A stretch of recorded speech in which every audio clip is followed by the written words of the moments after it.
Welcome to the show. I am Murayo Afolabi Brown. As always, I have the ladies with me. Wake it in the building. I love the hair. It's gorgeous. Thank you. Yes. Silver hair. I was going to wear a hat. And I said, Let's flaunt it, Jerry. Let me do my hair. What's up? I'm here to rant. What happened again, YK? I must rant about this, our Alagbole. I knew. Hey. No, because I watched a video of the governor opening an air road. That's true. I don't call it street, it's a road, air road. For airports, for planes that they are not even going there. Then we that we need it, we on the earth, on the ground that need it, when we are not birds. They're not doing our roads. Please, do our roads. It takes me 15 minutes to drive from point A, a 1 minute drive. Come on, don't do this to us now.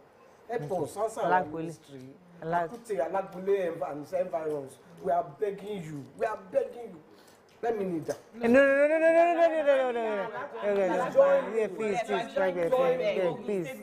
Please. Help us do Alagbole Road. Sorry, YK. I'm about to kneel down. Don't kneel down. Mariam, how are you doing? Bye. Today's my daughter's birthday. Yeah. Brilliant, lovely, amazing child. It's not the 4 tomato kisses.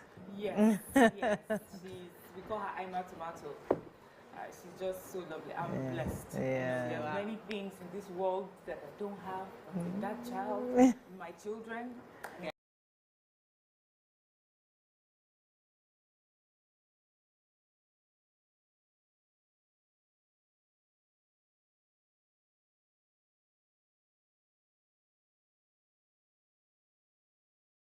Blessing. Yeah. Why do you call her Ima Tomato? When she was born, she was quite round, yeah. So her name is Aima, and then it goes well with tomato. So I am a tomato as well. Ah, nice. Cool, nice. Yeah. How are you doing, Obiajulu? Happy birthday.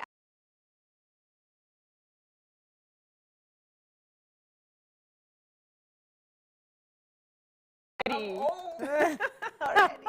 But yesterday when I got home, I brought out my bill, and I was. Oh yes, we saw it. Sales. Social media. I'm doing sales. Social till media. the 30th of June. So come and buy everything, Salah sales. Everything on my page is going for sales. The hair, the body oils, the clothes, the snacks, everything on sales. Please come and patronize me.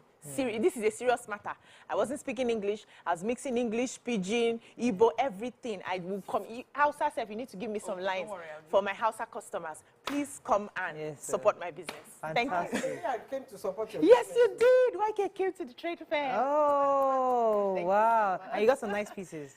I bought an outfit. Yeah. I only wanted to go to Obiaju's It was shop, my, but yeah. everyone was stopping me. Along the way. So the money I'd have used for your shop. It's now spread it. It's okay, yeah. It's okay. God bless you, ma. Oh, fantastic. That's How you good. doing? I'm doing well. I'm doing very well. Let's go on a quick break. When we come back, we go through the front pages of the papers. Stay with us. We'll be right back.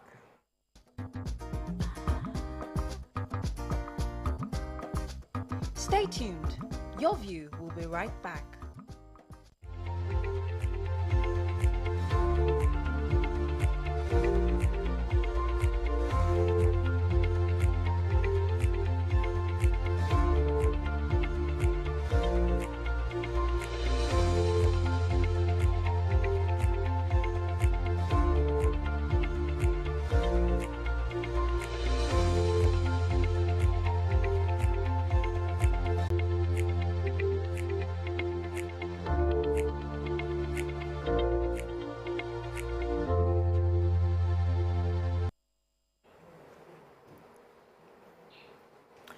Thanks for staying with us. We'll start with the paper review. We'll start with The Nation. Discos await NERC's nod to increase electricity tariffs. Floating of Naira in order, says Idika Kalu. Ribadu CDS IG will secure Nigeria. Work halted on Lagos-Ibadan Express Road. 7 pilgrims died of psychological challenges, says Nakon. X-Aid, why Buhari didn't remove subsidy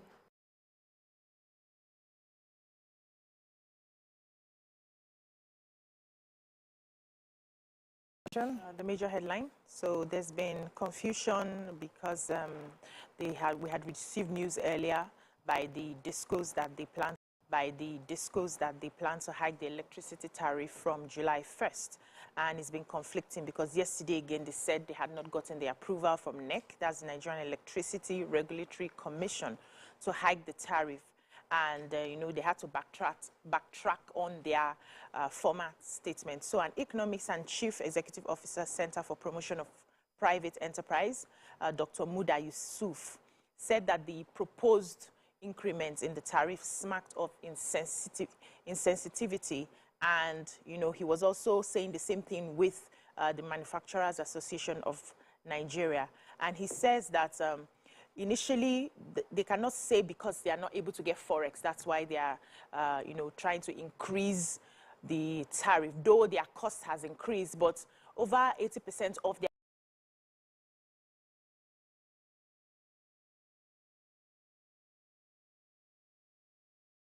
this forex, and so that is not an excuse for increasing this. And he said it's often a dilemma when the private sector is playing a dominant role in the delivery of a service, which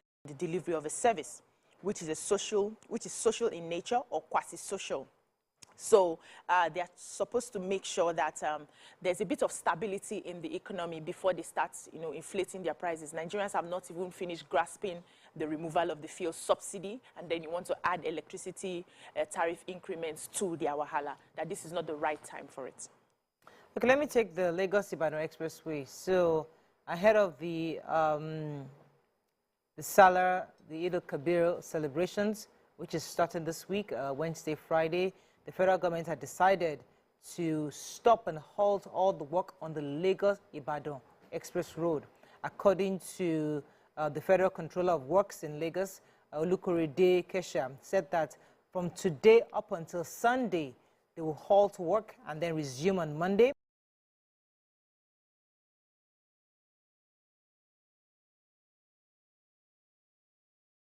Flow of traffic to their various destinations. So that's but the last time that they closed it, they moved those things that are blocking the road. Are they going to move those things? Because if they just halt the work and they keep those things there, it is still obstruct. There will still be traffic. Yes. So are they the ones doing it to take holiday, or are they doing it to ease traffic? Hopefully. That's the question we should ask them. But I wanted to take the story of Nigeria, why Nigeria lost 7 pilgrims. Psychological challenges. To Saudi Arabia, yeah. 7 of them died, and the commission has said it was because of psychological effects of flight, crowd, and the new environment. And many of them... Overwhelmed or what? Yes. That's what's... Say a lot of them are still came from rural areas. They've never entered the plane before. They've never traveled to a new environment. So the whole thing just made them die. Wow. And then what were the symptoms of? We don't know, sister. Is what we read. Reports. And the pregnant people too. There were 6 pregnant women on the pilgrimage, and they said that the states that because you're supposed to have a pregnancy test before you go, because the rigors of the Hajj are not for pregnant women, for pregnant women. So they're supposed to have pregnancy tests to make sure that they don't go. So they're going to sanction the states.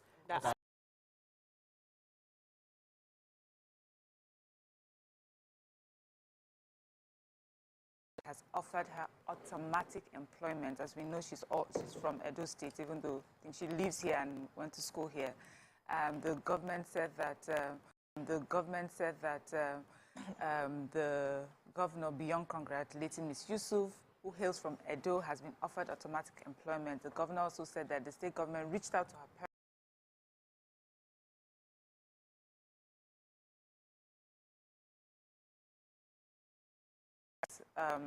showing that they're committed to improving the quality of human resources in public service. We have prioritized this and will get the best work in the state.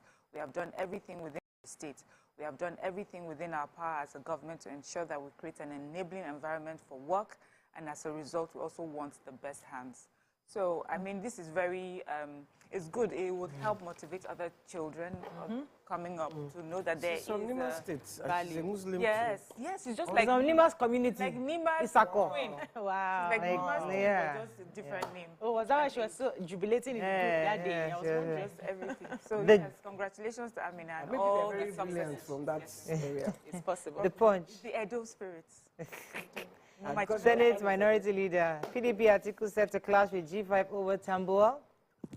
Picture here of custom CG decorated promises technology-driven operations. 7 passengers Okada rider die in Oyo crash. Salah FG declares holidays. Oshun cancels free train ride. Tinubu returns today. May present ministerial list after Salah. Buhari hands over 974 billion naira on completed road projects. Disco's backtrack on tariff hike awaits NERC approval.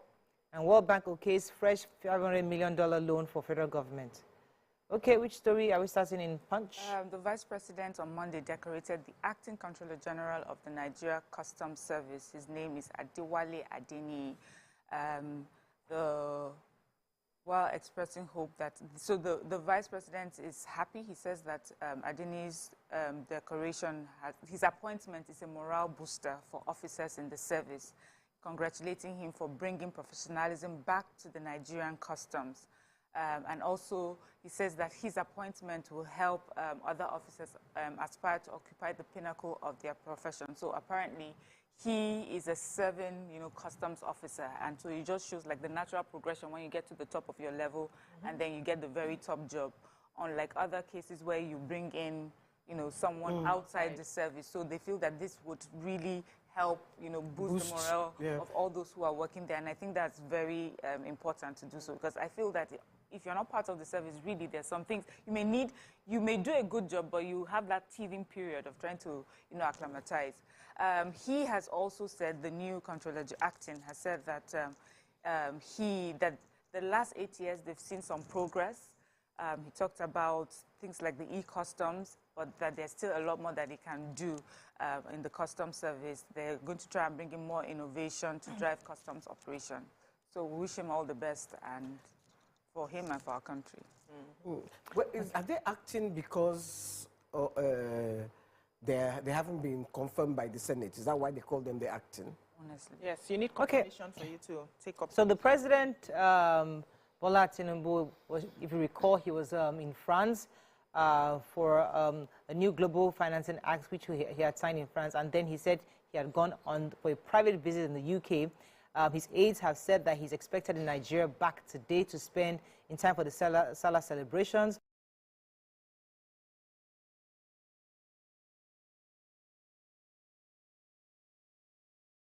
According to his aides also, they're saying that there's a very... Can we guess? Can we do like a guessing game? Yeah, we could do, yeah. So let's talk about the, sorry, Evangelou, the 7 passengers that died in a crash in Oyo State, in Ogbomoso, the Oyo State, in Oyo State. It was a commercial bus and a truck driver. The commercial bus was trying to overtake the truck, lost control on a narrow road, hit the truck, and somersaulted 5 times. And how many of them died? Some of them, okay, you have to go. There were 21 passengers in the bus, and 7 of them died. All right, let's go on a quick break. When we come back, we continue with our review. Stay with us. We'll be right back.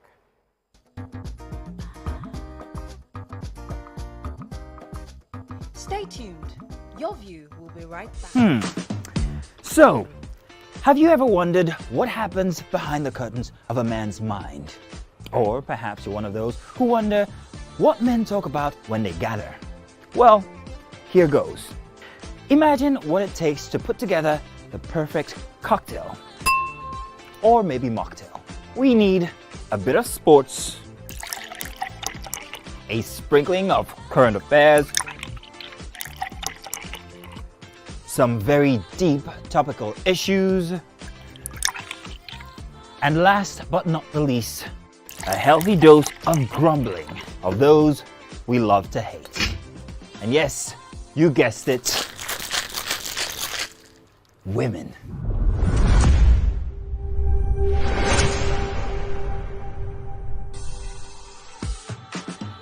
So, if you catch the drift, then you're onto something. We will provide you with the right insights into most of your curiosities, right here within this beautiful cocktail we call the Black Table.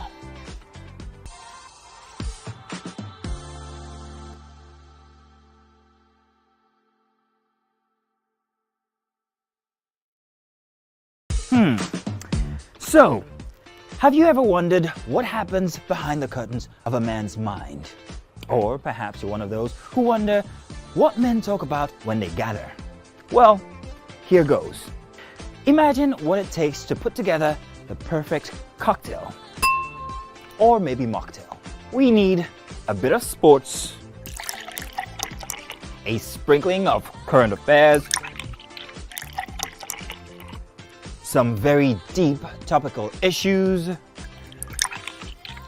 and last but not the least, a healthy dose of grumbling of those we love to hate. And yes, you guessed it, women.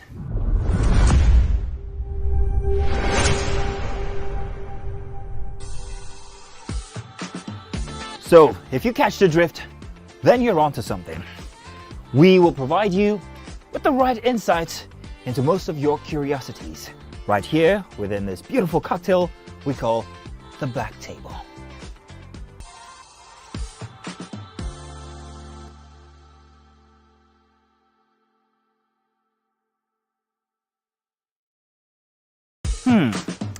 So, have you ever wondered what happens behind the curtains of a man's mind?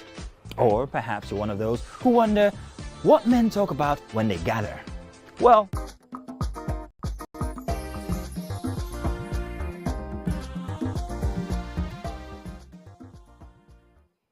Thanks for staying with us. We're still reviewing papers. The Punch here. So the federal government has declared Wednesday, June 28 and Thursday, June 29 as Eid al-Kabir holidays. And it was announced in a statement yesterday by the Permanent Secretary, Ministry of Interior, Oluwatoyin Akinlade. And, he had urged Nigerians to make sacrifices for the development of the country as done by Prophet Ibrahim. And he said, in the spirit of special occasion during which we commemorate the great virtues of obedience, sacrifice, and faith as exemplified by Prophet Ibrahim, peace of Allah be unto him, Muslims and indeed all Nigerians are to enjoin to make sacrifices for the growth and development of our communities and our great country, Nigeria. And then they went ahead to say that the Osun State government has said that the free service train for holiday makers, which they normally do once in every year, has been cancelled because they had a train accident around the Abeokuta-Lagos Old Gorge line, and that caused the blockage. So there's work ongoing there now. Some parts of the track is not, trains cannot, take that area of the track, and so they are not able to have the free train ride for the people for that time. Then once they are done with the work, they can continue. Okay, Tracks. cool. Daily Sun. Buhari's ex-aide reveals fuel subsidy secret. NIA ex-DG fight back. Open can of worms. Tinubu will secure every inch of Nigeria, says Ribadu. Enugu targets $2 billion in diaspora and investment forum. Shake-up in NAF. Appoints new branch chiefs, AOCs, spokesmen, and others. Abia. Otis sets up panel for recovery of government funds. Government suspends Lagos-Ibadan Expressway construction. FG warns security agencies against use of torture, cruel treatment of detainees. I have Nuhu Ribadu. That's our newly appointed National Security Advisor, and he has assured that the administration of Bola Ahmed Tinubu will secure every inch of Nigeria. I'll take that again. He assures us that this administration will secure every inch of Nigeria. And he gave this assurance yesterday during the handing over, the taking over ceremony. He said that the administration has an enormous responsibility of securing Nigeria, stabilizing it, and ensuring peace in all parts of the country. He also says that to do this, of course, he has to work. We have to do this work together. He says work has been done before. They will consolidate on what has been done because security is a continuous project, you know. And so they would have to do work with them, with what has been done before and with all of us to secure our country. The former NSA, that's Major General Monguno, congratulated him. And he said that that Ribadu is well-equipped, well-qualified, well-educated, and has very deep understanding of the complexity of the security challenges bedeviling this nation. And he also said that he's happy to, the way he's retiring, he says he's giving Nuhu Ribadu a proper brief of what he's done, and he's also happy to be retiring, you know, without any issues and also in good health. And he wishes Nuhu Ribadu a successful tenure, you know, working as, and also wishes that at the end of his tenure, he too would retire in good health. Right. Okay, so the federal government has warned security and law enforcement agencies against the use of torture and other cruel, inhuman, and degrading treatment of detainees in their custody. This was said by the Solicitor General of the Federation SGF and Permanent Secretary, Federal Ministry of Justice, Beatrice Jedi Agba, at the event organized where she doubled as a chairperson of the committee. She all called on stakeholders, both in the public and private sectors, to speak with one voice against the perpetrators of torture and for all who suffer in their hands in order to build a better and more humane society. So I'm happy that at least somebody is speaking up against these things, and it's just for public and private sector. So that means that all these are security agencies, that are security offices, and you get to arrest somebody. You cannot torture or dehumanize people who are who are in detention or who you've detained. So I'm happy that somebody is speaking up against this. Okay, another story. Moving on now to Vanguard. Forex challenge driving petrol price towards 581 naira per litre. I delayed petrol subsidy removal to allow Tinubu and APC win poll, says Buhari. 10 drowned as boat capsized in Akwa Ibom State. Shake up. NAF appoints redeploys 98 officers of air rank. Salah FG declares Wednesday, Thursday public holidays. FG renames airports after Buhari, Usman Danfodio, Awolowo, and others. We're coming after you, NSCDC. Writ Riot Act to thieves. And Salah FG suspends further work on Lagos-Ibadan Expressway till July 3rd. Okay. Major headline. Major headline. So, there are strong indications that we may have to pay more for our fuel. As the same marketers are benchmarking their cost against the rising exchange rate. They spoke yesterday, said the Naira keeps depreciating, and the implication is that there would be an increase, which, you know, we've started experiencing the increase, but it may go higher. They said that the average pump price now is 500 per litre, and the exchange rate is about 661 to $1. That also has moved. So now the filling stations have adjusted their prices to 492 to 495 in places like Lagos, contrary to the 488 we started buying after the subsidy removal. But some places, they further adjusted to around 515. Outside Lagos, the pump price has gone as high as 650 per litre. And they're saying that the closing rate, that's for the dollars, is about 770 to $1, and that is why it keeps affecting the pump price. Now, the marketers are not able to get imports fuel right now because they're still finding ways to get money. They said the money they have with them is not enough to go back and buy the products, though some of them have started negotiating with the banks to see how they can get more money pumped into the industry so that they can get fuel. Some others are still having cold feet. Should we get into this industry or not? But for now, we may have to pay really high before it finally gets down with market forces. And then that's been Vanguard? Renaming of our airports. Okay. So I'll just take the names for some. So we have the Maiduguri Airport, which has been renamed after our immediate past president, Muhammadu Buhari. So that's what we call Muhammadu Buhari Airport going forward. In the Port Harcourt International Airport is named Chief Obafemi Awolowo, and the Nasarawa Airport was named after the late founder of Sokoto Caliphate, Usman Danfodio. We have the Benin Airport, and is named after the late Oba of Benin, Oba Akenzwa. Ebonyi Airport named after the late Senate President Dr. Chuba Okadibo. I like that. I just feel I admired him, and I am happy that he's immortalized that way. And then we have the Akure Airport, Olumiyiwa Bernard Aliyu, Duse Airport, Muhammadu Nuhu Sanusi, Gombe Airport, Brigadier Zakari. The reason why Buhari did not remove subsidy was because he wanted APC to win the elections. According to him, he said that that yesterday many opinion polls and survey conducted back in February 25th showed that APC would have lost the elections, and would have lost the election, and removing subsidy at that time would be disastrous to the party. Therefore, that's why the president was quite silent on his removal of subsidy.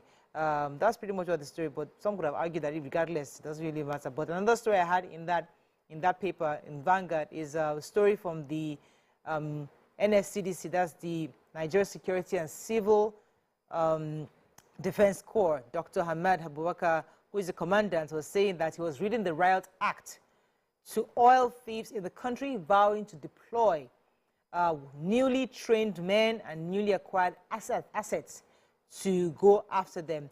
According to him, they have trained over 10,000 personnel who are ready to take on the oil thieves head-on, and with new weapons handling and special tactics in the past 2 years. So he's launching out this 10,000 and saying that he's reading the Riot Act to all the oil thieves, and he's going to clear all our clear our country and arrest all these oil thieves and ensure that they are brought to book going forward. Okay, no fewer than 10 people were reportedly killed when an outboard engine boat capsized off the coast of Umbo local government in Akwa Ibom State. 5 of the 10 victims were from one family, mother and her children. Apparently, the boat did not have any life jackets. So, after all the capsizing we've been having in this country, you think life jacket is... That means we don't have. Yes. That's so it's not available. That's what I suspect.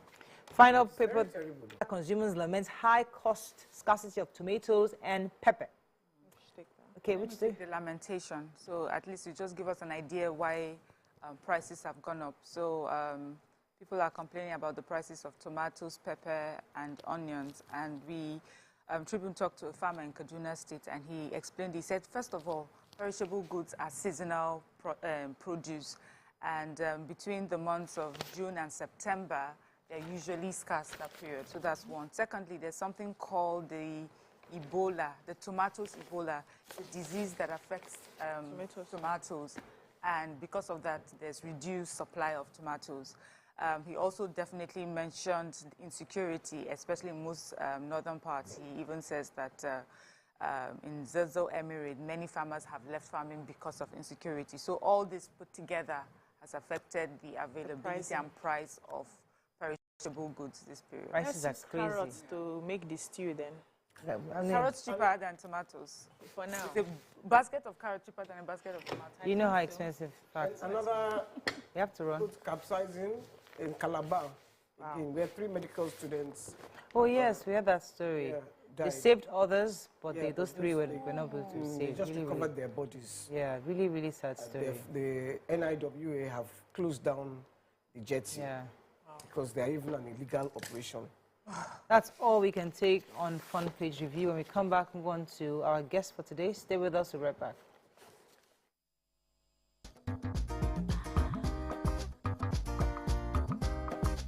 Stay tuned. Your View will be right back. Oh yes, sir. Doubt and fear doesn't occur at the canvas, it shows in the canvas. It shows the conation of raw earthen material slabbed, stroked and molded at a pace provided by the doubt and fear.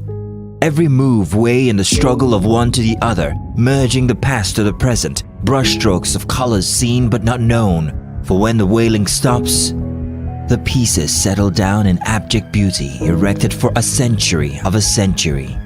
Speaking, advocating, protesting as the arts are meant to be.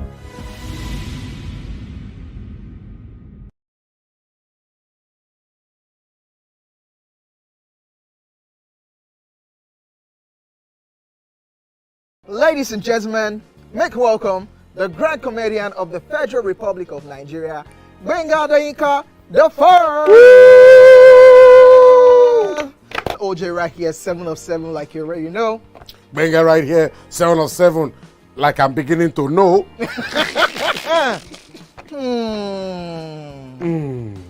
It's now time for the question. You don't scare me one bit. Bata, I go drink. So. Okay. So now one chance for Inter. My first question. Do you remember the names of the winners of that edition of StarQuest? Of course I do. Why do you? And I hate myself for this. Because I have this question for you. Final question. No. Where outside Nigeria and what year? Think you're the only one that can be wicked. I am thinking, because I know back in the day. Don't think. Answer my question quick. You are thinking too much. I don't like it. The UK. Final answer. Okay. I said, God, please, let me to perform outside Nigeria. Wait. And God gave me a trip, a show in Ghana. Drink, my friend, drink. I don't overthink this thing. See where I can. Yes, you overthink them. I would say you should catwalk. Let's catwalk now. Where are we? No, that's not catwalking. That's good talking.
Thanks for staying with us. Join us on the show is the head Enterprise Banking, Stanbic IBTC, Olajumoke Bello, and Executive Director, Stanbic IBTC Trustees Limited, Emi Agaba Oloja. Welcome, ladies, to the show. Thank you for having me. Good to have you. I'm going to show you a very short 45-second clip before we go into our questions. Watch this.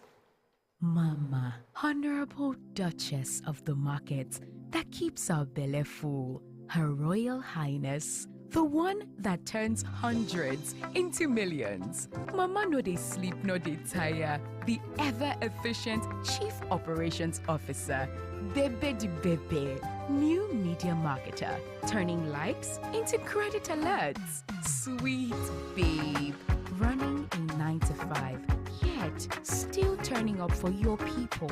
Women are blooming with ideas. At Stanbic IBTC, we are cheering you on. Go Bloom with Stanbic IBTC. Stanbic IBTC, it.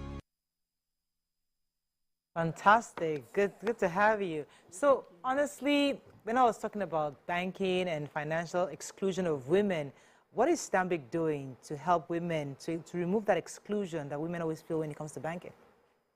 So at Stanbic IBTC Bank, and Stanbic IBTC Holdings, we realize that women have been excluded from financial services. A lot of women, 41% of women do not have access to finances.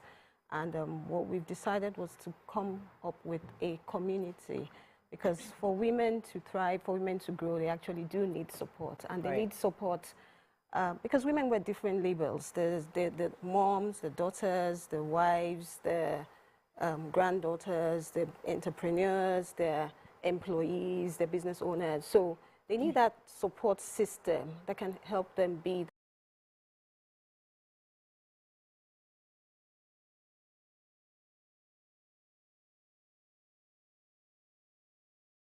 the best that they aspire to be, that can help them achieve their goals, that can help them live the best lives and, make their dreams come true. And that's what we've created by this Blue Blossom community, to help in financial inclusion and to help women empowerment. Cool. So what is this Blue Blossom community about, and how can one get that account opened, the Blue Blossom account? So what's the benefit? It's actually more than an account. So it's an offshoot of our Blue Blossom account. So because we realize that when you open an account, it just ends there. But when you give a community, you give a platform that offers financial and non-financial benefits, allows women to connect with other women, peers, it gives them mentoring, it gives them access to advice, to support from people who have actually walked that journey before. So that's what we've done by creating this community. So yes, you can have a Blue Blossom account, but actually the community is thriving with more people who do not even have the account, because we're looking at it from the spectrum of what we offer in Stanbic IBTC Holdings, the end-to-end financial services that we provide. So you have people who have pensions, who are members of the Blue Blossom community. We have people who have our wealth services, who are also members of the Blue Blossom community. But you have people who actually are businesswomen who have their account, who then are able to tap into all the additional benefits of this Blue Blossom community. So for me, Amy, I would be asking, hearing about the Blue Blossom community or account, people will say, banks are doing that. We know, we have them, all these communities for women. What is different about this community compared to all the others, or women accounts, women community that banks are rolling out these days? Okay, so for us in Stanbic IBTC, like Jumoke said, we're an end-to-end financial service provider. So we have products and offerings tried and tested over the years. 160 years old. We're part of the Standard Bank group globally. So we're able to not only just meet with you financially, we also have leverages of our partners. So it's not just about just accounts. It's wellness, it's your fitness, it's about your health. And the beauty about the community is that you learn from each other. So there are people with experience. We're just talking about your business and having a loan. So those things come into bear. You find people, like Jumoke mentioned, mentorship, coaching, trainings. It's just to be able to network, bring people together, leverage off what the strengths and the things that are available. And Stanbic IBTC has done that, and we will continue to assist our clients in doing that, and the general community now with the Blue Blossom. So how important is community to personal growth? That is always an issue. People understand the importance of personal growth, but how can this community enhance that? So for us as a community, like I mentioned earlier, it's important because you have people you can leverage off. There are questions you can ask.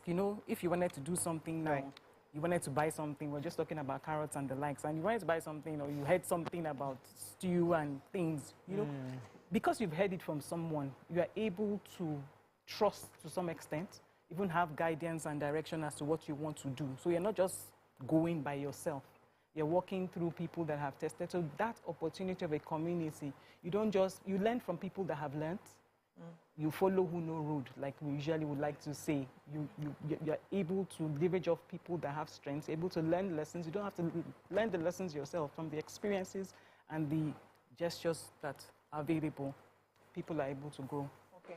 So I know as a mother, one of the things that worry us, is how we can fund the education of our children, for a very long time till they're out of school.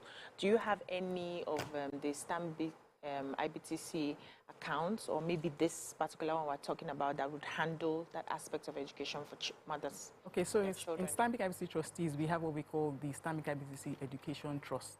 It has been put together to help people grow their wealth, people save towards their children's education, and those monies are invested in conservative type instruments that people can actually see it grow.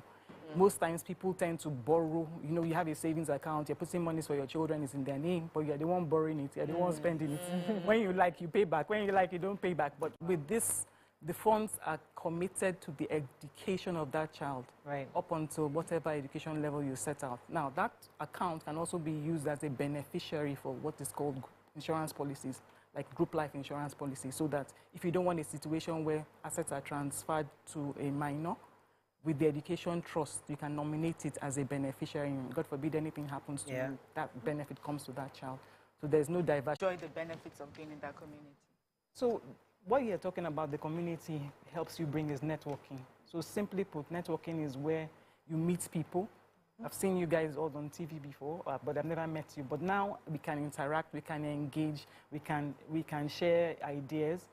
For people to be able to reach out with communities, one of the things that they need to do is, people get scared. You go to an event, you meet somebody, but you need to be nice, you need to smile, you need to be able to be approachable. And then you start engagements with the individuals, you share your cards, and you get talking about generally everything. And before you know, you find out that you have a bond somewhat. You can even take a selfie and then share that on the people's Instagrams and follow through, and then referrals come. The thing about networking and the communities are a lot of referrals come from these things, and you never know who needs something, that you know someone that needs something, and you're making those calls. So it's all the connection. That's really what the community is about, the connections, and being able to have a one-stop shop where you can refer, where you can get information, you can share, and you can continue to build relationships. Let me come to you, Olajumoke. So how those who are listening today, how did they join the community? So it's the Blue Blossom community is open to every woman above the age of 18. Then there are no fees, there's no charges to being a member of the community. You just need to send us an email, blueblossom@stanbicibtc.com. Send the email, and then you'll be connected to being a member of the community. However, there are benefits to being a Blue Blossom community member with a Blue Blossom account. So Emmy spoke about the education trust, so you get concessions. BC talked about a loan. You also get concessions, so there are concessions on the loan fee rates, there are concessions on the interest rates. There are many discounts that apply to you when you open a Blue Blossom account and become a community member. Sorry, I was interrupting you earlier, but I just wanted to know, many Nigerian women are watching, and some, we like to categorize ourselves. There's a certain type of woman. Does she have to have a lot of money? Does she have to have a lot of education to come to that community? So Miriam, remember when you watched the advert, you said you loved it, and it cut across all facets of women. You could see the woman, the mother, the market woman who was like the yaologia. You could see the children. You could see the influencer, the social media YouTuber, the career woman, the professional woman. So it's for every woman. Every woman can be a member of this community. If peradventure you have a pension account, can it be converted to the Blue Blossom, or you would have to open another account known as the Blue Blossom? So your pension account is your pension account. It's strictly for pension. Retirement savings account. You can't touch it except you attain the age of retirement, either 50 or whatever works in your organization. So the Blue Blossom is separate. Pension is mandatory, so you should have that and continue to grow that. So we have to wrap up on this, but any final things we've missed out about the Blossom community? So we look forward to you all joining. It will be great to connect with you. You are on your phones. Send your emails. Send an email. So just send your emails to blueblossom@stanbicibtc. blueblossom@stanbicibtc to join the Blue Blossom community. With your network, you get for financial literacy. You learn how to secure the children's future, so many things, and you meet great people and get loans. Business people like us, we need loans. All right. Yes. That's all we can take on this segment. When we come back, move to our next segment. Stay with us. We'll be right back. Thank you very much. Stay tuned. Your View will be right back. This is 7 of 7. My name is OJ, and signing a sobriety into my hands tonight on this social experiment called the 7 of 7 is Owen G.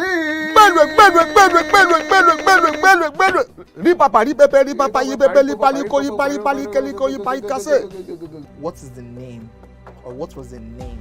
You said I want to make them better now. Rock Heart. No, That's the song. of the goats. When they brought it on stage. The name of that goat. Yeah. We should go there. No, that one easy now. I'm just drinking this so that I can ask him my own questions. It's not because of Buga. he didn't get it. You know, you people, you know. Okay. Mention 10 female stand-up comedians in Nigeria. See, just mention their stage name. If you annoy me, you will mention their real names and the year they started. And if you annoy me further, you mention the names of their husbands and the names of their children. Try me now. Okay, mention their name. No, let's just. No, wait. No, don't. No. Name, real name, stage name, husband name, children name. 10 of them. Even the 10. That's a lot. Eh? That's a lot. Did I cut your question for you? Yes. When you were happy now. With your hunchback. That was it. You are wasting time. We don't have time. See, my brother, before we go on a commercial break, you are stubborn. And I told you since. The fact that you play this your hair does not mean. You understand? See this bad hair you are looking at. It's experience. I've suffered before you. But I try now. When you there during the military era of Abacha and Babangida, you know what happened? I be Gen Z. So that Gen Z, I call for I will remove 4 out of 10. That's like 4 out of 10 they passes. Come drink this thing. Where baby you are on here. Drink am. If I land you.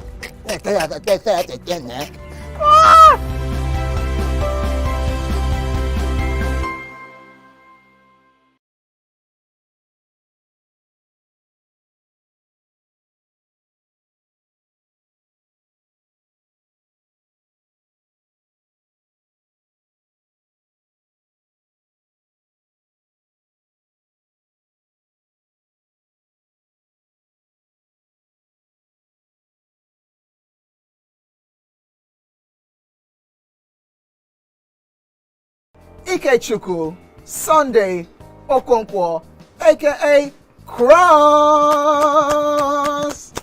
Now your intro without Wow. So there's a name that thing that's. I'm just drinking because you say I should drink. There's no particular answer. You think it's only that can be wicked? What's the answer? Subterfuge. Eh? Yeah. They claim you did, but you said it just happened. That And it's called what again? Subterfuge. Such a fuge. Subterfuge. So you look me finish from head to toe. You look at a person who go know what to become such. Yeah? The nude wasn't like a game plan. Or... I promise you, it was actually a mistake. Like it was sending it to someone, and it just mistakenly just went there. Ask questions if I want to ask questions, and if it's something that I saw coming, I may not even ask questions. I may just. I may even tell you I saw this. What if it's in person? But then, would it make a difference where? So like, this person might just say, you people can just be on 3rd Mainland Bridge on a bike, and the person say, babe, I cannot do it again, and you lose range. So what would change? What would change the scenario? For, like, does it matter where? Do you want to have like a fancy dinner, like the film you were meant to be like finding your and then, or do you want to be on the street? No, carry me go fancy dinner. Or you might just una dey run for treadmill. Or you na dey jog. Don't tell you, you lose for your web. Now I don't turn attempted murder. So which would it be? Because I'm like, in person, you have the closure that you want and the few injuries.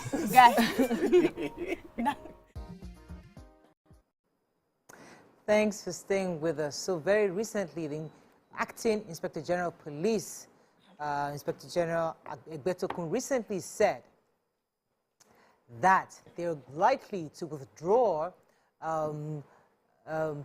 police personnel from VIPs, and in addition to that, he's also suggesting or proposing that all police officers, especially those who are on convoy, must obey traffic lights, and they must also adhere to the traffic laws.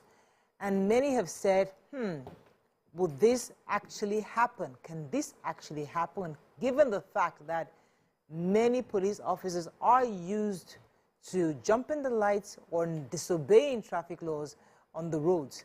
What are your thoughts on this? I know that in Lagos State many years ago, former Governor Fashola tried to ensure that no sirens in Lagos State at the time, and it was effective. But obviously, subsequent administrations came in, and that was obviously scrapped, and now you still hear siren all over Lagos.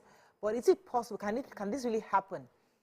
Would the police adhere to these pronouncements? It's still being considered because the acting IGP has said that he will constitute a committee to fine-tune the modalities of the execution. So we're still seeing how that will be happening. But in the meantime, what are your thoughts on this pronouncement? Do you think is right? Do you think the police would obey? You can call us on the numbers on your screen, 081-270-53687, 091-390-76948. You can also tweet to us at TVC Connect. Please hashtag YourViewTVC so we can read your tweets.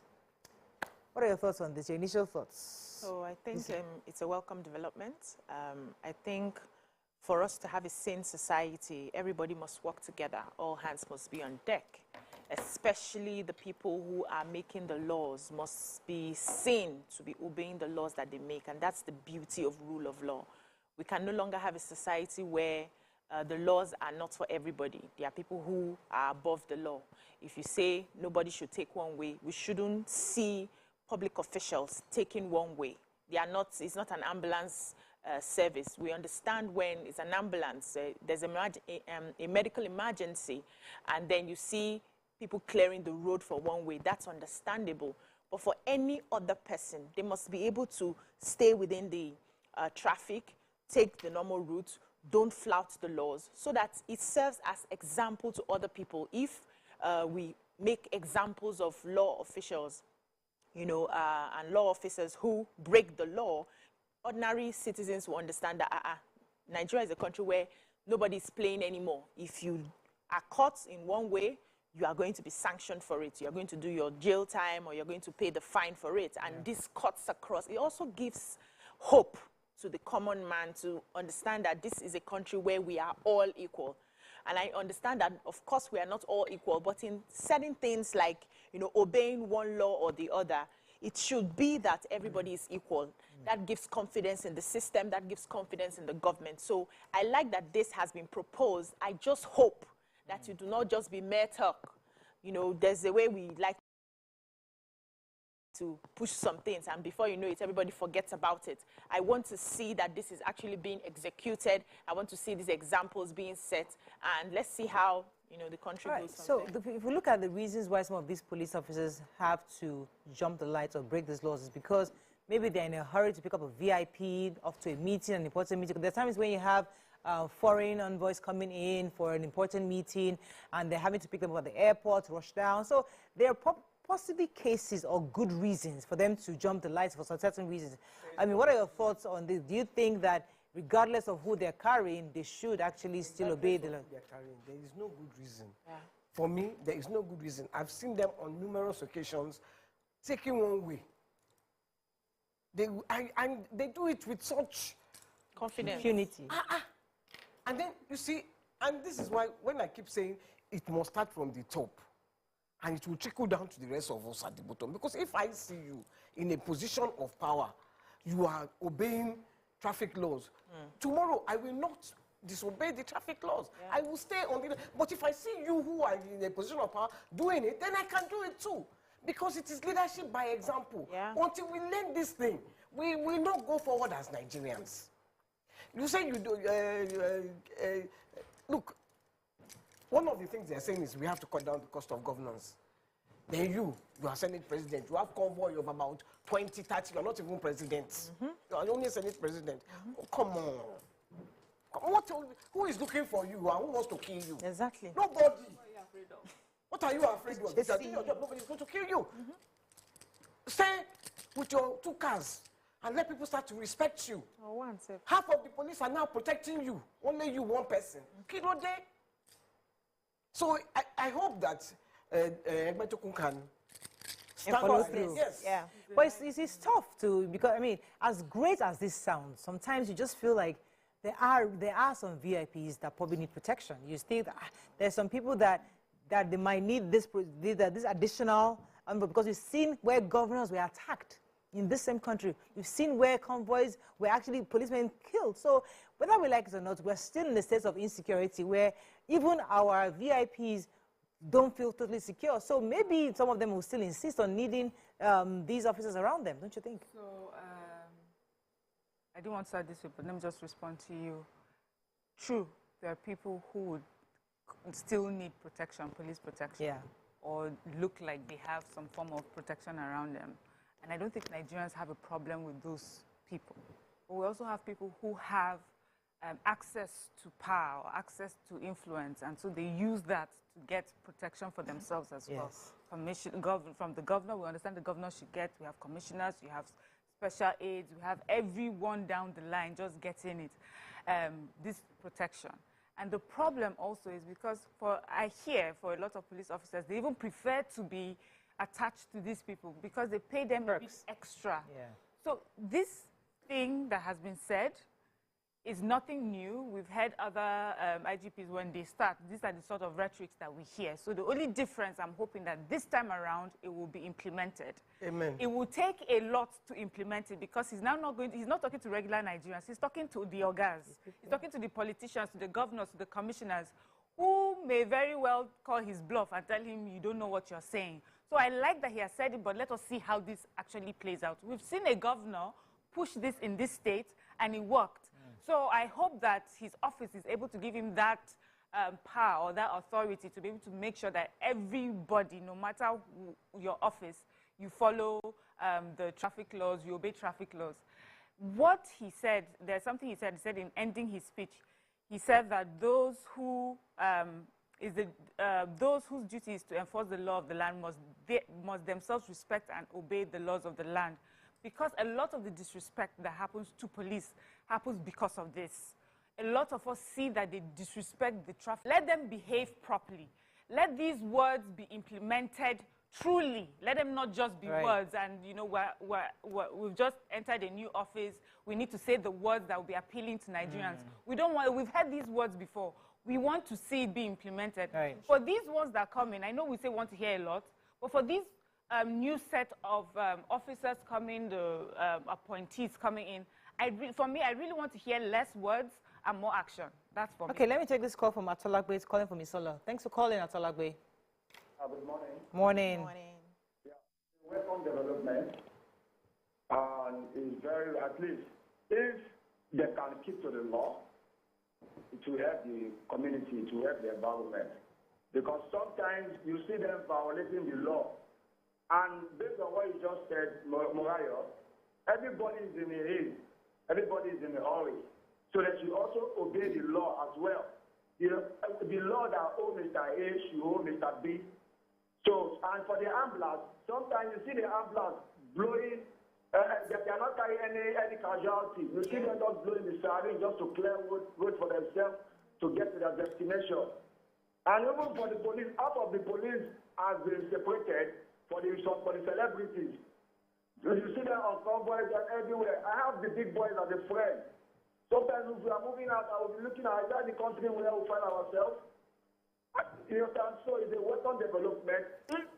Thank you very much, Asalagwe. So even for the ambulances, I think we can take chances on ambulance because we don't know what's inside or who's inside. I remember that when I was in the hospital, taking my mom to the hospital, we had to take an ambulance.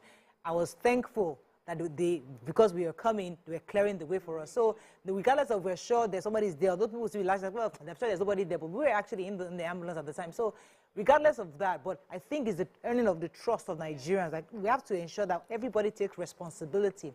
But it's important to also note that there are reasons. Who will stop? Traffic light is stop. You go, then you will be coming because you are Inspector General of Police. Pass. But there's some people. Okay, so let me traffic light. Let me now rephrase.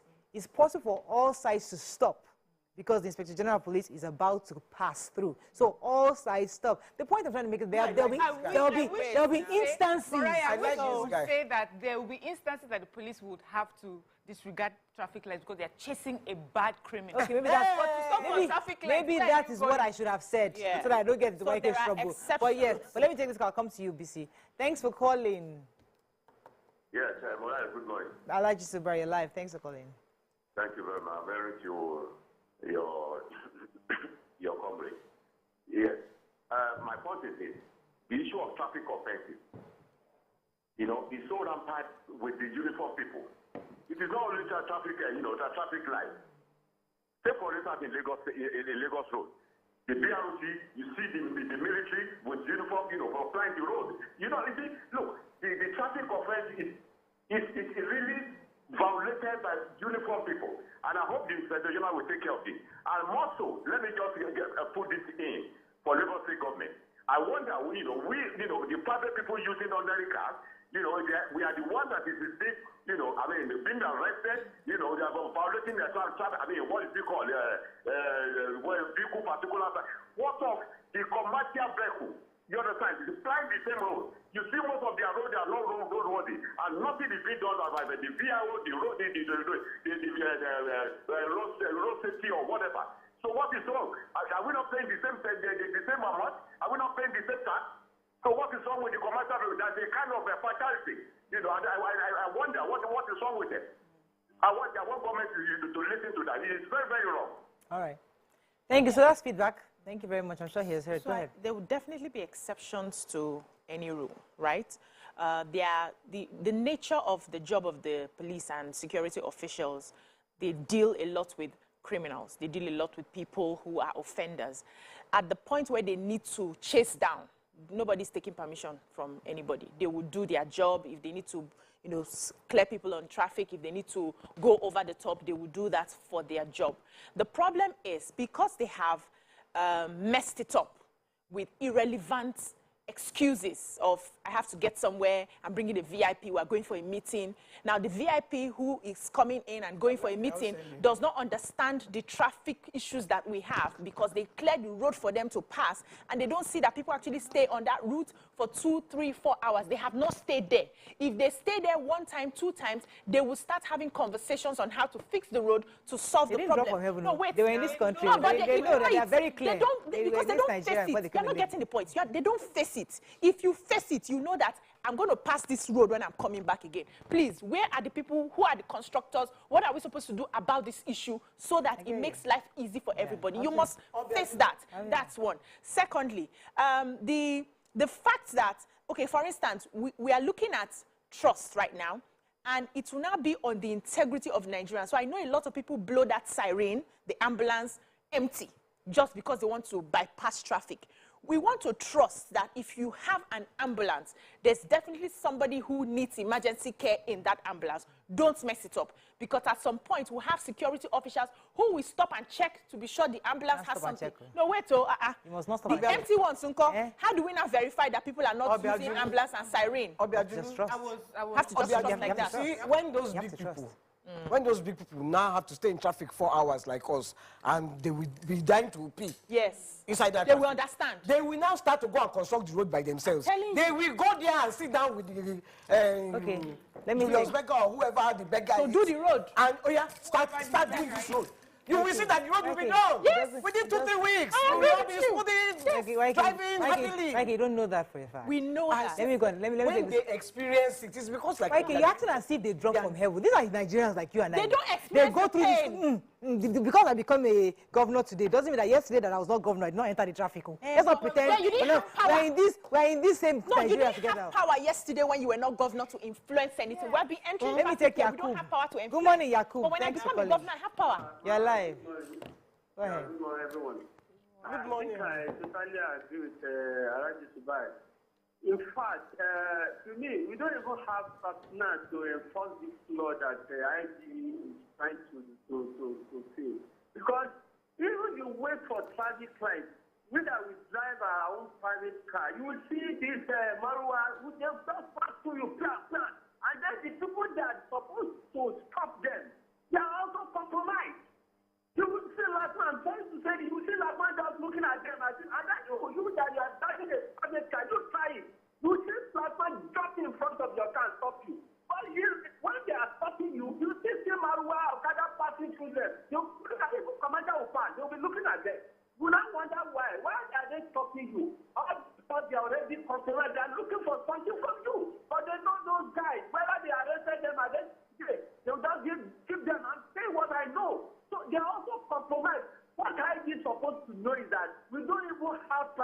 to enforce this law. It can never happen. What I am trying to say is, okay, let people say this. Before now, we have IGP in this country say that they are not going to be roadblock again. Or you are traveling all the way from here to down to Iguara. Maybe you will not see roadblock. Roadblock still exists up to today. And then the IGP there say that there must not be roadblock anymore. No, it didn't happen. So who enforces it? All right. Anyway, so I think this we have to wrap up on this. But the new acting IGP, he was the one that instituted the RRS in Lagos as a support to the police. So he obviously knows that there is need across the country of what needs to be done. So these are feedback that is necessary, and I'm happy that many of you have called in already. But in addition to this feedback, it's also important for him to know that many Nigerians applaud this proposal. However, we are worried about implementation, and we're hoping that he would implement it properly so that Nigerians can actually see that he's serious about changing the police force. That's all we can take on this segment. When we come back, move on to our next segment. I think we have guest company. Stay with us. We'll be right back.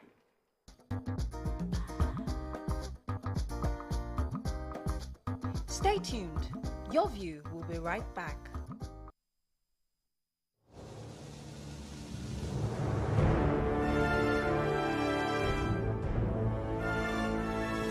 Ladies and gentlemen, multiple award-winning actor, producer, ambassador of Edo People, we have Etinosa Idemudia in the building. Not be first to go police station, they win the case. Yes, So sir. you are showing. I go see as my second You are question. feeling like a contact the prancing peacock. I'm about to cut your wings. Hello. Now, in the amalgamation of 1914, who was the woman who drew the line of the amalgamation? Who cut the report? Who is the person that used scissors? What is his name? That woman. You have done me dirty. I've marked your face. I've marked your face. If anything happened to me today, I don't if I don't reach my house. Anyway, I'm gonna be chauffeured, so. You remember now, Abby? Yeah, but you never too thin. Now you remember. Hey. If a person who indulges habitually in watching a sexual material is called a voyeur. That's what they're called. You clearly say you don't go even get the next one. Hey, a voyeur. Voyeur. Then go on. What is a person who makes one A called? voyeur. A voyagiste. A bon voyage. It's not just where, but who wouldn't you want to work with? Yes, that's on that angle. So like, if I had a very, very interesting... You wouldn't want to work with who? Not There's no judgment. No, and I Oh, they'll respect, judge you I definitely, respect but we won't this judge certain you. type of people. But what I dislike so much is when they tend to come to work and then they pour all their Resentment from on home. you. Is it me that offended you? I'm not the one. I have no business. My mom just come and work with you, pay me at the end of the month, and let me go back to my house in peace and sleep. But when it comes to like divorced people, I cannot work with a divorcee. I can't see myself doing that. If I find out, if you can hide it, but if I find out, When they're nice divorcees. I would just. What if they are nice? Okay, now it depends. If you are nice, cool. But if you are the type that you don't know how to keep your anger to yourself, you always pour it on somebody. Well, I'll just drop my resignation letter. No matter the amount you're paying me. So it's more passive-aggressive people. Yeah, I can't do it. I'm so sorry. Oh, definitely. And I cannot work with stingy people. See this one. Because you cannot be passing me in the morning, afternoon. I can say, oh, hi, you're working. Oh, yeah, take 100 naira, If take you're 10K, your sugar take daddy, 15K. You don't have to be my sugar daddy or sugar mommy. See, the way you treat others is the way they will treat you outside. And if you cannot treat your workers well, they are not a good boss. If you cannot be dashing me small thing or giving me donuts when I'm working, you are not a good person.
natural food products free of additives, preservatives, and other forms of chemicals. Welcome to the show. Thank you for having us. Good to have you again. So tell us what this is all about. Yeah, Extra Large Farms is a body of people that have come together to rebrand agriculture.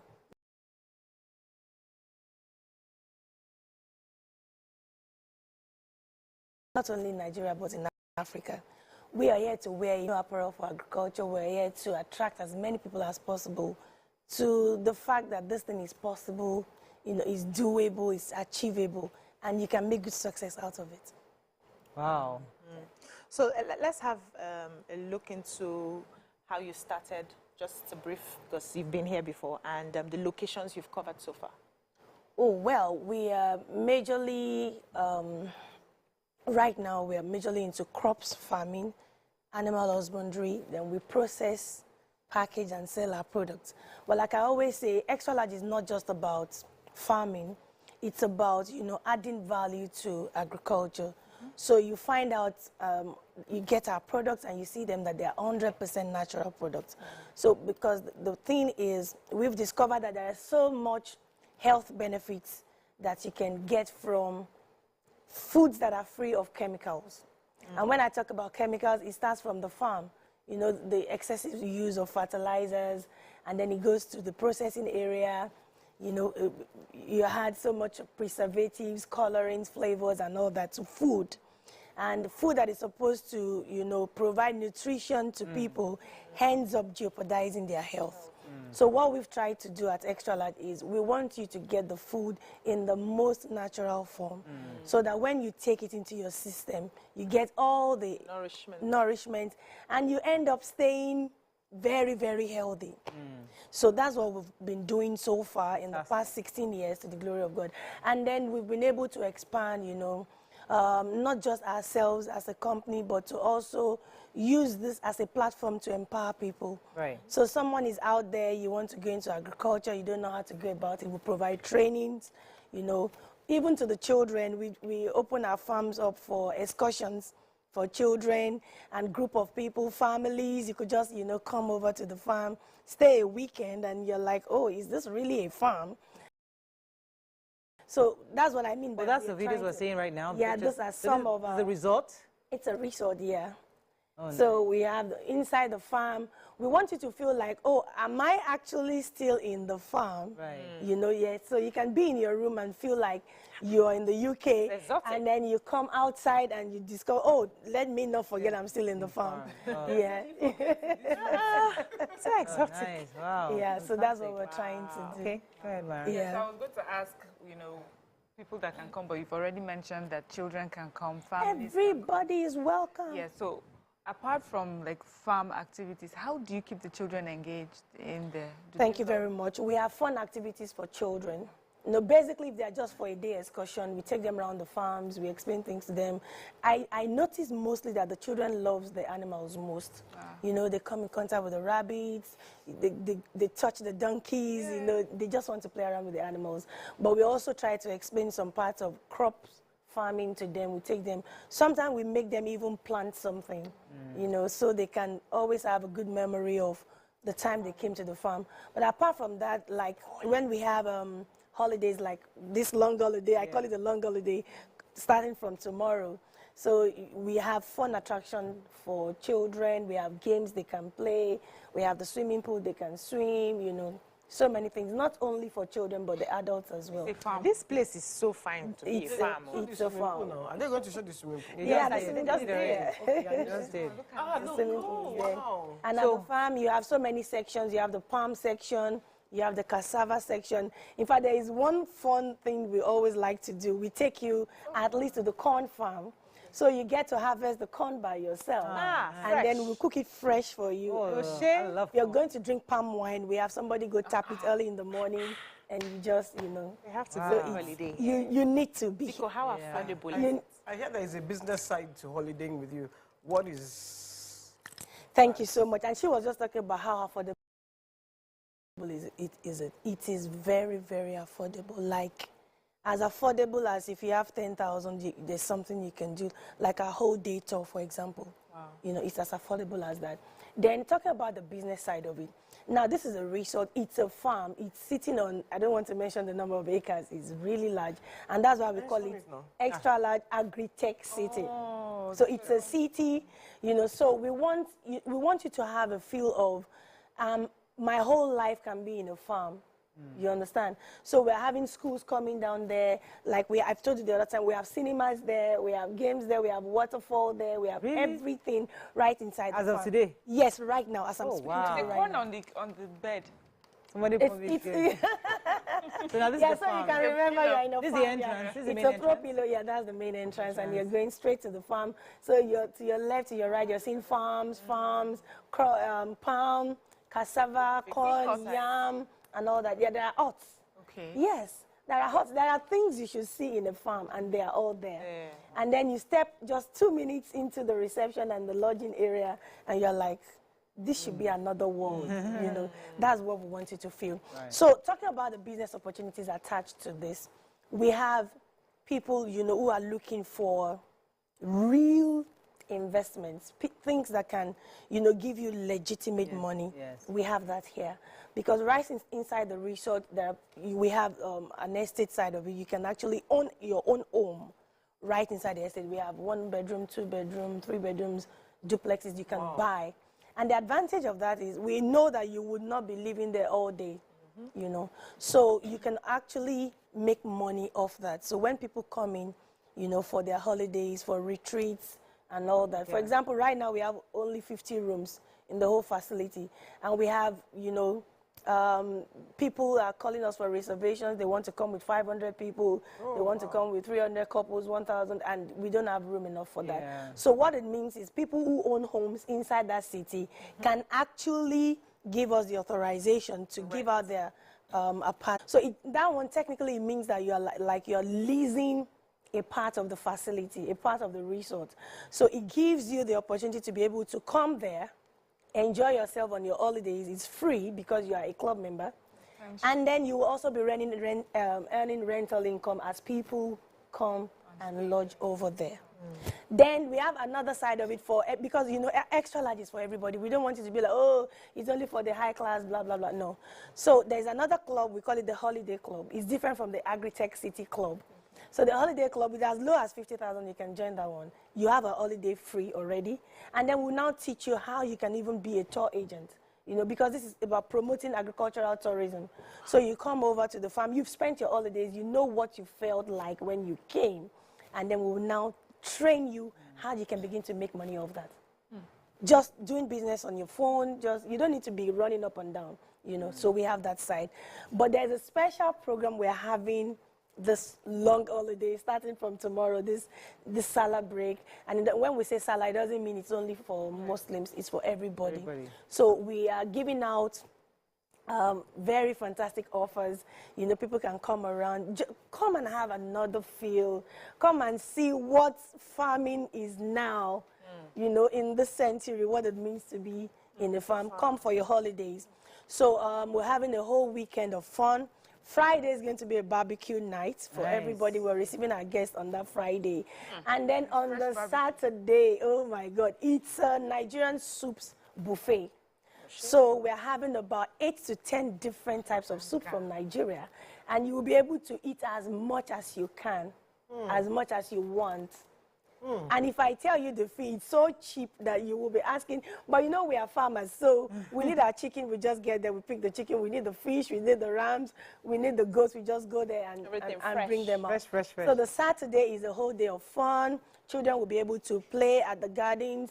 The adults will also, you know, be able to do all stuff.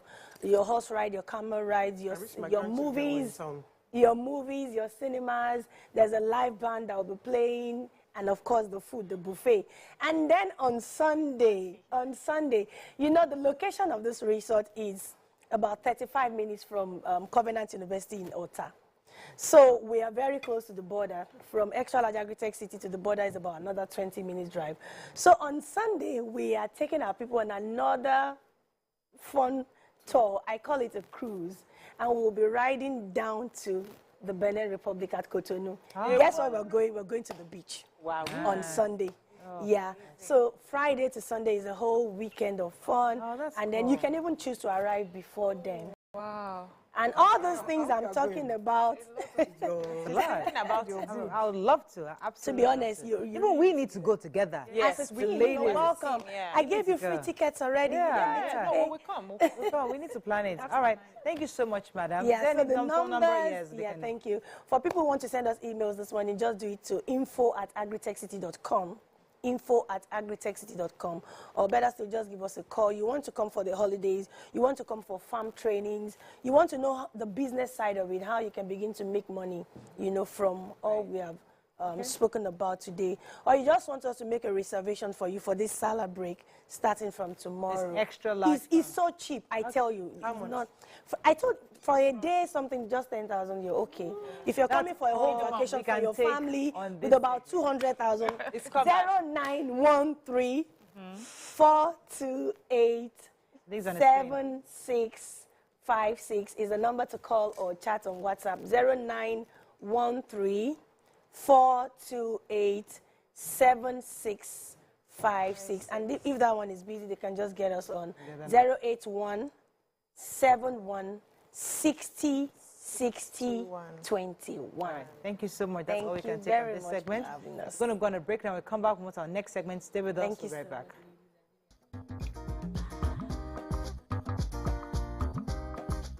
Stay tuned. Your View will be right back. Ladies and gentlemen, make welcome pioneer Positive Force member, dancing queen of the 80s, non-conformist, Afrobeat historian in her right, and long-standing member of the multiple award-winning all-female show Your View, Omoyeni Yeni Anikulapo Kuti, aka YK Power! Ginger. Take it. Today we'll go here. Hey, I don't read you. Are you sure? I know I'm not here to answer questions, I'm here to drink. We're in trouble today. What's your age? I was close now. Eh? I said 1975. He said 73. He said 75. Fellas wasn't even born in 75. So will I drink half? You go drink.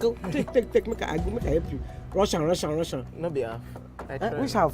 You will make me drink. I'll give you a hint. Lights in no.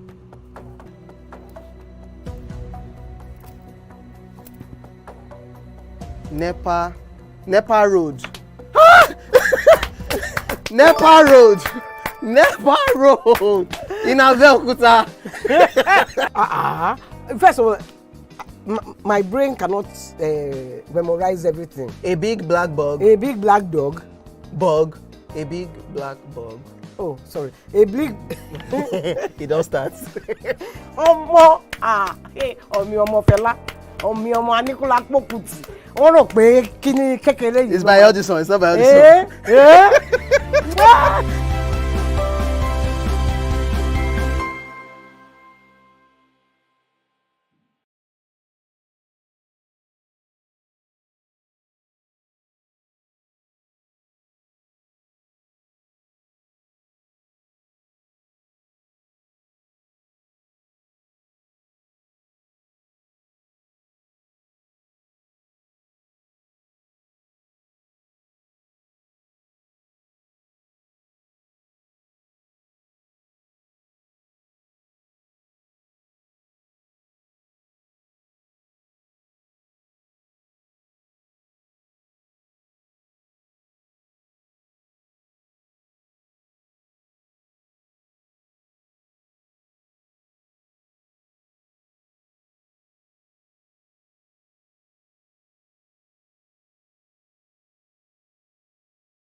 Have a clear breakfast. We'll be going to 2 hours. We're going to have in-depth analysis of the newspaper review and more conversations on the hot topics. The latest of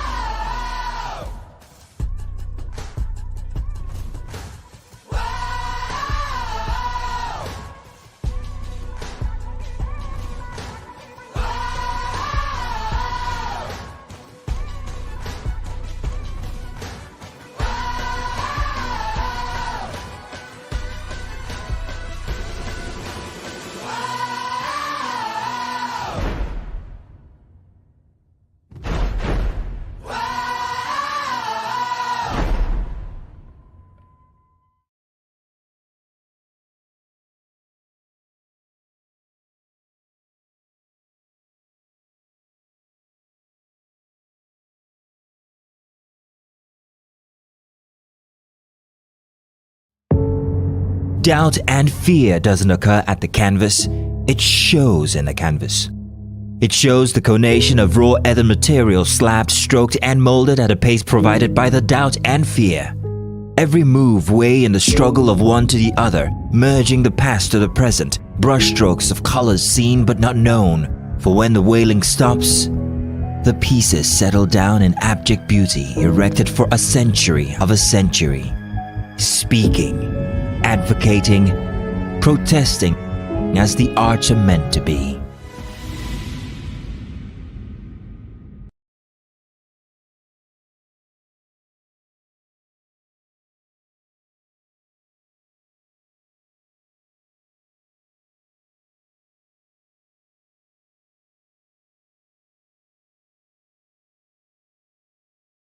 Zero 0913907694. You can also tweet to us at TVC Connect. Please hashtag YourViewTVC so we can read your tweets.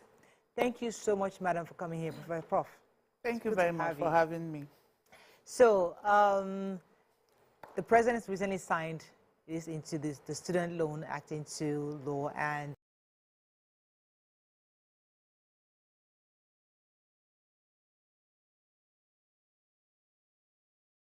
many have praised it, others have condemned it. That wasn't well thought out.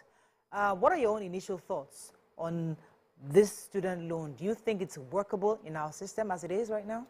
Is it workable in our system as it is not right now? Yes and no. Okay.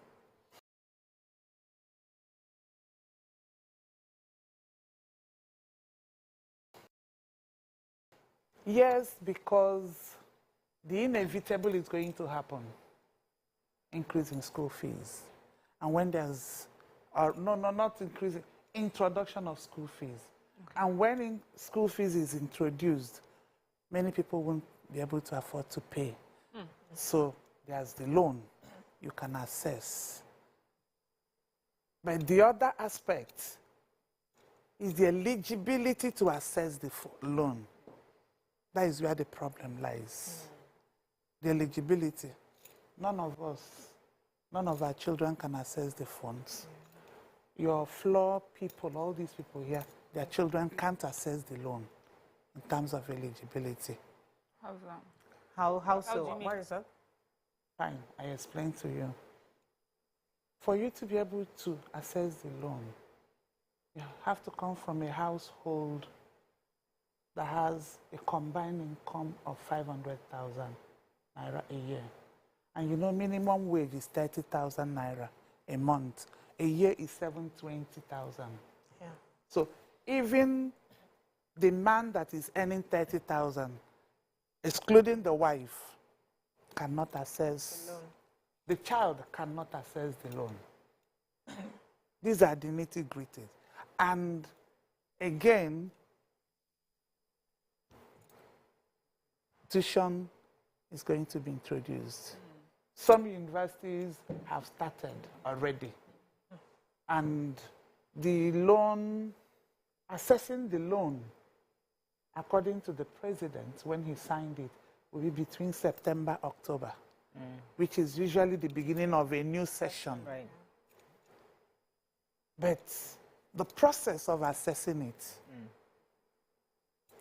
I have to know a level 12 officer. Yes. That will be my guarantor. I also have to know somebody that is 10 years post-call as a lawyer. And how many ordinary Nigerians know such people? Yeah. You know them, I know them, but our children are not eligible. The people that are eligible don't have access to the people that will be their guarantors. The people that are not eligible are the people that are, and I don't know. And for me also, I think one of the things I've heard people say is how many Nigerians, because they have to also have guarantors, how many Nigerians are willing to put themselves up as guarantors? Yes, because you're supposed to start paying, they say, 2 years after NYC. 2 years after you service, you and I know that many young people don't get it. Even, okay, we now have a lot of them going into tech and all that and all doing things on their own. but will they have been stabilized enough? Let me. And we are talking of 500,000. Prof, let me introduce this argument people have made. Let me I've said those who disagree with you will say, for the guarantor, for example, somebody say many people, if they have to travel abroad and go to the foreign university and they say provide a guarantor, some find a way to get this guarantor because once they need that, they need it for a visa to travel, the guarantor somehow come out. I'm just saying what people are saying. Somebody will find the guarantor, number one. Number two, what is the percentage? I'm just saying that those poor, these 30,000 naira earners who are also trying to go abroad, I'm just giving you an example of what people are saying. The 30,000 naira earners are not the ones going abroad. I'm just giving you, we'll discuss, we'll debate it. The idea is to have a conversation. Yes, we're looking at both sides because we all can't be on one side. No, we can't. To have a rich conversation, we need different sides of the angle. I agree. So those who are saying that there are people who, if they need guarantors, they will find guarantors they can find. Others are saying that everywhere in the world, student loan is not for everybody.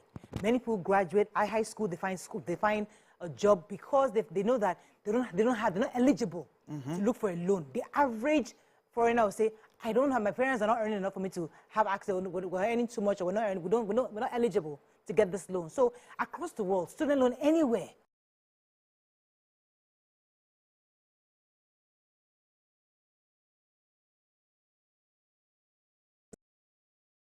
Loan. The preamble to this act is that this loan is to make tertiary education accessible to all Nigerian children. Accessibility. So if there's a hurdle, what I'm trying to say in essence, yes, they can have loans, but it's the conditions. The conditions. How are we going to go around it? How are we going to help? If, like you said, because they have to apply, after applying, they don't go direct. It's the dean of from the student affairs unit of the university. If there's a way the university can own it, but again, the university will not be the guarantor. That is where the problem lies. And many, many people, indigent people that need this loan,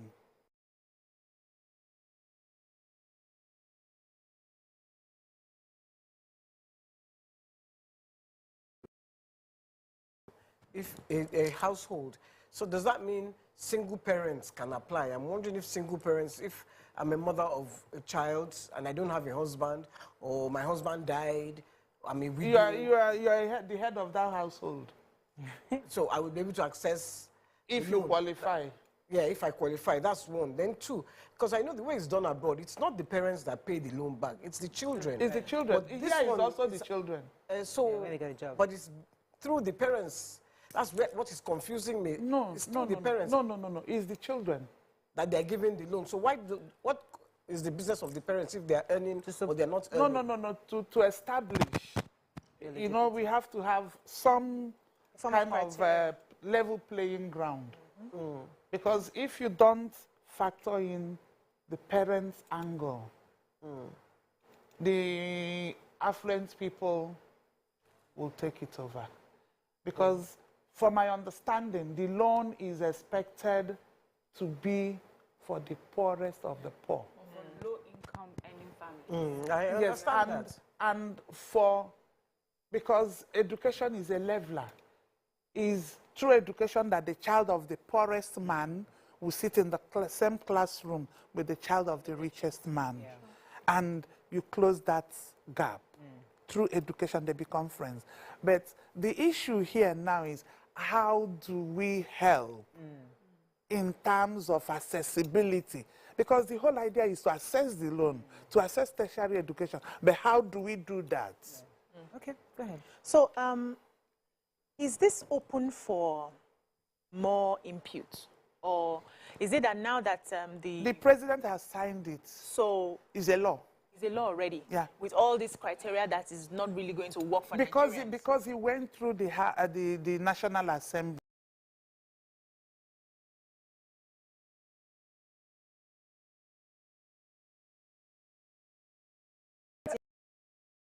In Nigeria, if you are earning 1 million a year, you are still very poor. That's like less than 100,000 a month. So if you're already disqualified in that, I think what just crossed my mind is, you know, let us hold our politicians accountable. okay, Every child comes from a constituency. You have a representative. That representative Be a guarantor. should arrange that. Unless you don't want us to vote for you the next time. That is what I think should happen. Because the whole idea is we need to have more access to tertiary education. Yeah. okay. And with the eligibility clause, many of the people will not be eligible. Yes. But they have somebody that is supposed to be representing them, either in the House of Assembly or in the National Assembly. Even in the local government. Yes. As close as local. One thing that worries me is this jackpot syndrome. If I come, if I'm a student and I come and I collect the loan, and before 2 years I see result to jackpot, that means I will not pay back. Let me even add to that, YK, because during Jonathan's period, there was YouWin for young people, also helping young people who didn't have money to be entrepreneurs. Half of them took the money and then used it for their businesses. And then they will give the Jonathan government gave them that loan, and they found that a lot of young people never used the loan for their business. They just spent the money. So there's also the part of the responsibility that, okay, even if government says, I will give you a loan, when you graduate, what's the guarantee that these people would actually pay back, even if they get the job? And what is the guarantee that paying back is not a problem, in my thinking, because we all have BVN now. They can trace you. You are in the national data. Except you go to Canada. No, even if you go to Canada, you have guarantors. You have guarantors. So nobody's going to want to be guarantor. You have guarantors. Imagine someone goes for a 7-year course. Yeah. So you guarantee the person in the first year. 7 years after, you don't know even maybe what has happened if the person jackpot or ran away or. But no, you ought to know, because you can't guarantee people for people you don't really know. Yeah. Wow. Anyway, I feel like we've discussed like the demerits, but there has to be merits, right? No, the merit is that our children will have better access to higher education. Yes. But again, I believe in being frank. 500,000. Yes. Some of the universities that have announced their tuition alone. There's one that is 179. Public university? Yes, 179,000. There's another one that is 200 and something. But you know they have to get approval from the federal ministry or the state ministry, as the case may be. So if you are getting 500,000 naira as loan, and you are paying tuition, 200, let's say 200, what about your books? What about your feeding? Or is it the loan is just, there are other charges that you have to pay. Now, some will also argue, madam, do you think that we should allow this law to even run its course? Well, let's see implemented first. Not now, President has signed it. Let us even see how many people get the loan. Let us get the numbers of, okay, how many people had access, how many people did not have access. Maybe some data will now help us to review the bill to ensure. It will not look nice to sign a law and not start implementation. It won't look nice. Right. For me, it's a credibility thing. It has been signed. Let us see how implemented. Yes, how we can go around it. How we can go. There are many, many indigent students. Absolutely. There are many of them. And like I said earlier on, we have to hold our representatives accountable. They are the ones we have voted for. They are the ones that will now help these children. Their parents voted for you. They also voted for you. Then you have to help them. Dividend of democracy, what is it? Is it to buy grinding machine for me? Or no. Well, they should help.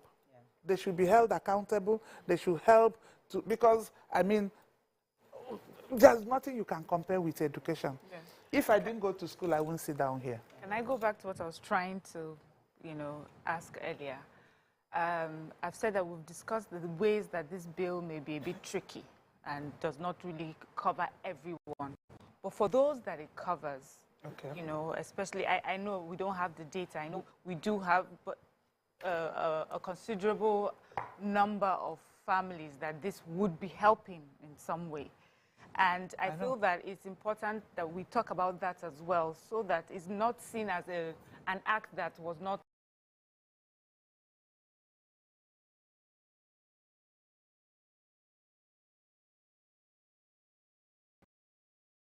After all, it's the very first time we've ever had something like this in our country. Is it needed or is it not needed? No, we had student loans before, but it's not. Okay, and why didn't they work? Do we know? No, it's all Nigerian factor. Okay. That made it not to work. It's Nigerian factor. Yes. Money You squandered. see, for me, the student loan is good. It is good. But my concern is the eligibility, accessibility, which now defeats the purpose of the law. First place. Let me pause you for a second. I have a call. We're holding for a minute. Shola, thanks for calling.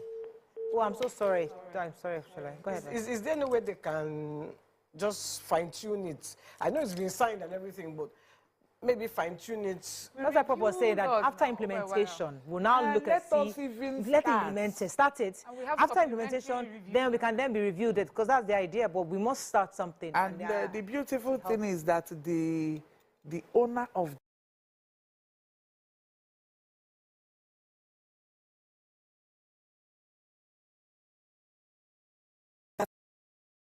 implementation, and we see all the loopholes. Exactly. It will now be a time to sit back and review. We talk. I believe in being honest. Everything on the table, not under the table. We place all the cards. So I believe this bill will be reviewed as fast as it's starting. And I would have wished that one of the criteria, maybe when we're looking at the review, is that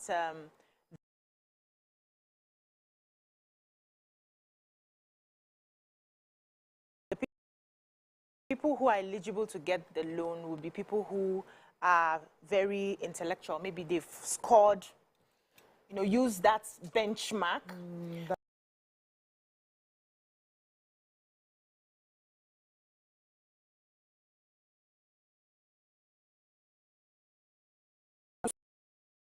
School just because they have to get university education, that should have done well in technical schools and other schools. It is a society.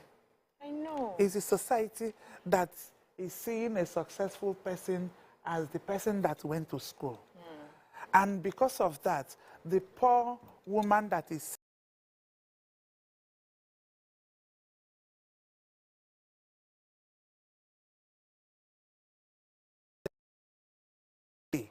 you will appreciate what it means to have educated. All these women we see in the market, they come with their association members, with uniform, to come and sell. Oh, mommy. Yes. Yeah. Let me pause for a second, Prof. I have Mr. Kola from Agege. Thanks for calling. Yes, good morning. Morning, sir. Yes, I want to know what is happening and see how people, whatever bottlenecks are there. So let's please take off with this, and I'm sure we'll get better by the day. Thank you. Thank you very much. Okay, you're going to sound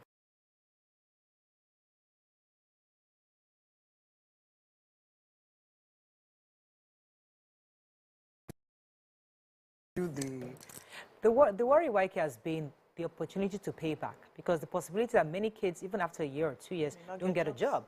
So I think Maria mentioned it yesterday that when we fix the economy, a lot of things kind of fall into place, because once the economy becomes more robust, even with a certificate, you can begin to find jobs and become entrepreneurs. When you are in final year, they come and interview you and all that. 15, 20, 25 years ago, that was the in thing. Right. That we are just praying that in 2 years, after NYSC, that they will get a job. If not, they will go to jail.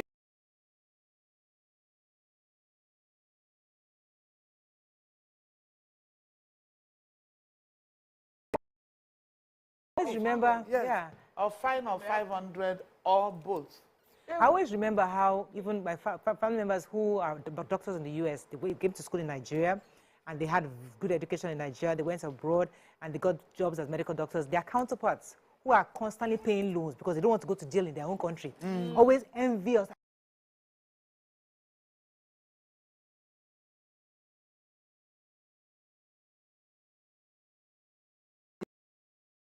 So it's going to take a while for us to get to that level here. But eventually, now as citizens, we begin to see the responsibility. We'll get to that level. I think we'll get there.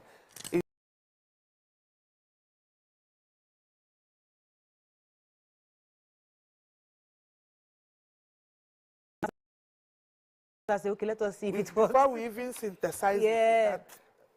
Because the law is side though. It's a law. And tuition, I mean, so this, it will put paid to all the ASU strikes, I guess. I don't know. And you are charging some people to come and pay 250,000 for me to teach them when I'm complaining. You see the analogy. So it's a holistic. So we still need that overhaul in the educational system. So it's not about this. This is just a holistic thing. The loan is good. Those that can access it, let them access. Those that can not access, will pray. You know, we are very prayerful country.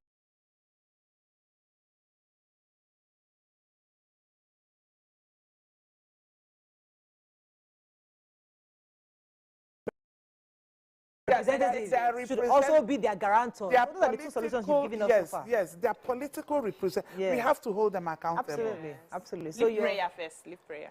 No, prayer, we can't leave. Prayer is also part of it. Because the representative may not be in the right mood to see you. So you have to.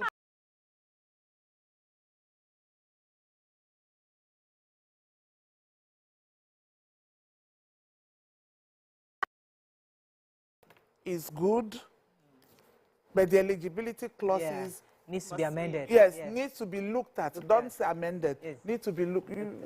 Mind.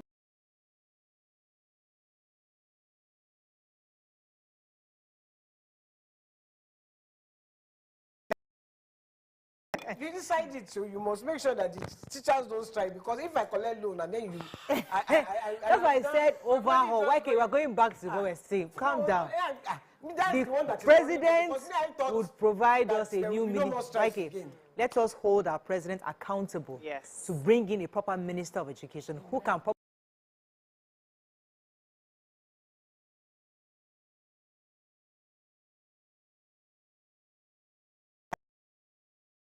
Oh.